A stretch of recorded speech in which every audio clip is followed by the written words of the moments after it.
kawasan ni, hot area. Hai, Assalamualaikum semua. Hari ni AJ berada di Bukit Beruang. Okey, hari ni kita ada satu projek semi-D setingkat untuk dijual. Okey, projek ni berada di Bukit Beruang, 4 bilik 2 bilik air, hak milik Kekal MCL. Projek ni dijangka siap hujung tahun ni, Disember 2026, dan CCC dijangka pada bulan 3 2027. Okey, keluasan dia 35 darab 121.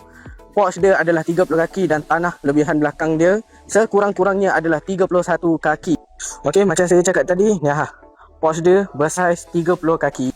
Bahagian yang pertama, ruang tamu. Kita terus pergi ke master bedroom. Bilik nombor 3, korang boleh tengok. Dan akhir sekali, bilik nombor 4. Baik, tanah belakang macam AJ cakap tadi, minimum sekurang-kurangnya 31 kaki. Baik, sekiranya anda berminat boleh WhatsApp AJ di nombor ni. AJ dah akan letak